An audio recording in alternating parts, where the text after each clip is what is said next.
ask, looking back at the other night, just what was the most impressive thing to you about Sadiq's fourth quarter and the way the team handled that?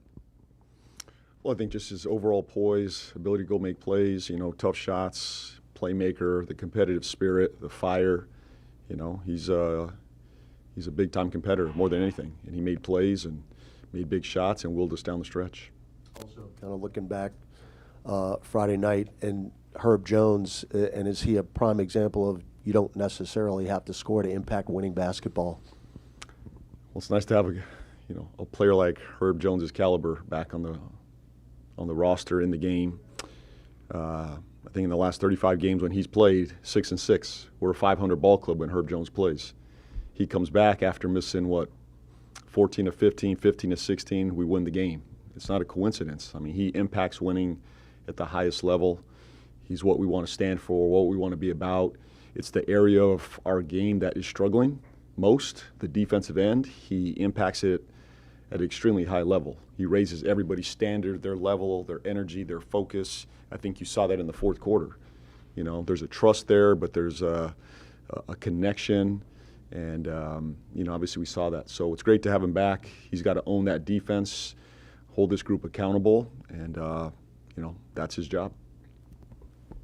More on Herb about holding guys accountable. Where have you seen kind of him grow just in your time here of being that vocal leader for the defense? Because we know, Herb's an example guy first, and we're starting to see that a little bit more and more. He's an example guy, and I think, the greatest to do it here, named Tim Duncan, did the same thing. He led by example in general, and over time, though, he found a voice to lead. There was a leadership quality through his words as well. And when Tim Duncan spoke up, everybody listened. When Herb Jones speaks up, everybody listens. And I want him to take on more ownership there of the defense. That's in timeouts, in huddles, at halftime, in film.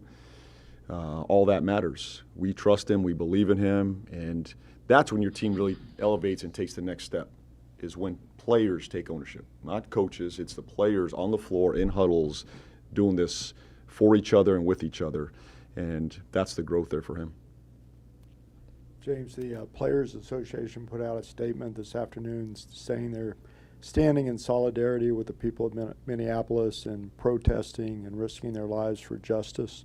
So wondering if you have any thoughts on that, and if you may have talked to the team about that topic. I think we'll move into that as a team. We'll do that internally more than anything out here right now, but I'll probably share some more comments at another time. But I'd like to focus with our guys right now internally and kind of talk through it amongst us first, and then we'll get to that, externally. But our prayers and thoughts are with everybody out in Minnesota. Obviously a difficult time for our country as a whole, and just pray for everybody's safety at this time. Thank you. We saw Pop made an appearance at the Austin Spurs game the other night. He did? Yeah. He doesn't show his face publicly too often these days. I was wondering, I guess you didn't know until now based on your reaction, but I guess how does it feel for you to hear that he's out and about, moving, and, it's kind of carrying forward?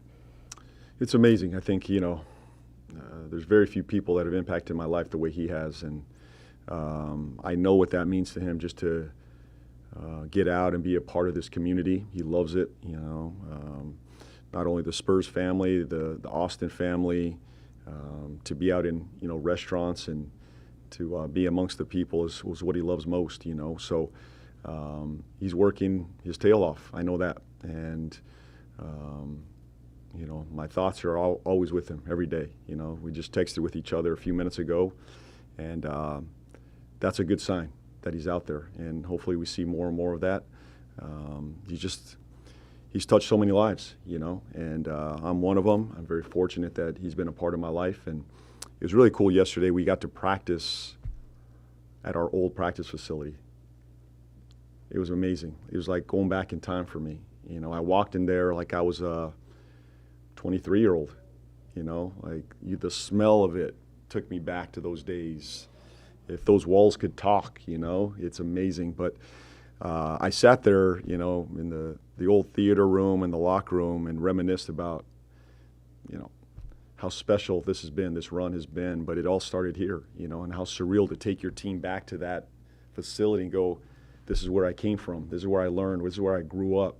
And Pop being, a major factor there. And I thought about him multiple times yesterday in that moment, sharing it with my team, but also for myself. So it's been a special visit coming back. I didn't expect that. I didn't even know we were practicing there. And we end up there, and it turned into something that I didn't expect. And just wonderful memories. And I was flooded with those yesterday, so it was pretty cool. Did you visit the video room for old times? I did. It's not the same. Was it like PTSD or? I did. The smell did bring me back. Yeah, I could hear Pop, yelling my name. Ray, hey, he used to call me Ray Romano. Right? It's like, hey Ray, get over here. Ray, where are you at? Need that film, Ray. And at that time, that was with VHS tapes. In my first year, he was bringing VHS. We were trying to get Pop to DVD at that time. And then we were trying to get to digital. So I helped Pop transition from VHS to DVD. That didn't go well. And then we went to digital quickly. And I was there for all of it. Then we walked into the theater, and I kind of sat where I used to sit, and I shared kind of where the players used to sit, with some of our players as well. So, but I could hear Pop's voice just echoing through that place, and whether he was talking to me or to another player, it was pretty cool to just close my eyes and reminisce for a minute. But that was special. That was really cool. I didn't expect it to look this, obviously it looks different, but there's some qualities that are still the same, that I was able just to reflect on and share with my group. Pretty cool. Did Pop text you a synergy edit of your defense or something like that yesterday? No, I'll take it though. He probably would. We need Pop to teach us defense. So, but I'll do my best, to help this defense through the Pop lens, let's say. So it was a pretty cool moment yesterday. Good. Thank you.